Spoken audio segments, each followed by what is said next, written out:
Mr. Chair, napapansin po ba ninyo at maring napapansin ng ating mga mamayan? Tayo na po ang nagtatanggol eh.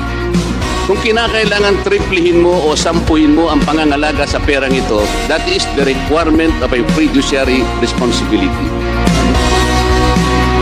Wala pang naisisigaw ang katotohanan, prinsipyo at dangal ang armas sa makabagong digmaan. Hindi papalupig sa mga mapanlamang para sa kapakanan ng mga mamamayan.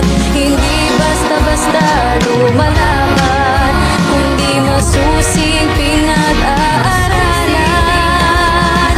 Utak at puso ay inilaan, pagmamahal sa bayan ang dahilan.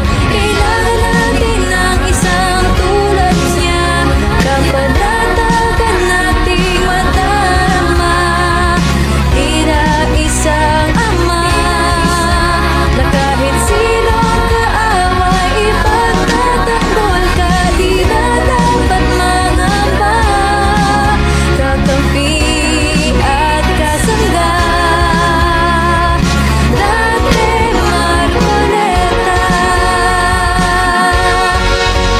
Kapanatagan ng lahat ng mga tao, yan ang kanyang sandigan.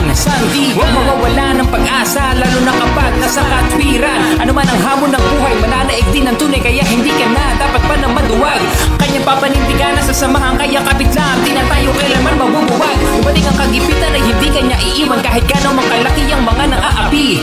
Buong tapang niya isisiwalat mga abusado at lahat ng mga may pagkakamali. Sumama ka sa'kin, teka muna sandali. Inilalahad niya'y solidong pruweba, kanyang ibinubulgar ang umaalipin sa ating mga maling sistema. Hagilamin ang batas sa katwiran, dapat pag-isipan, dahil ito ang ating pag-asa. Matalim ang mga plano, dapat lagi sigurado. Pinakamainam kasi ito na sandata, ang inyong mga pagtitiwala, kanyang kinakailangan upang maisulong interes ng masa. Sama-sama tayo mga Pilipino, iisang layunin, Pilipinas gawin natin masagana. Dati Marcoleta. Basta-basta lumalaban, kundi masusing pinag-aaralan.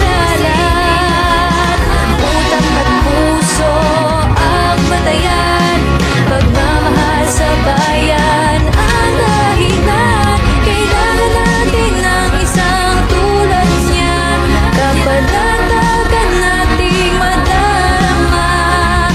Tila isang ama na kahit sino kaaway ipagtatanggol ka, di na dapat mangamba.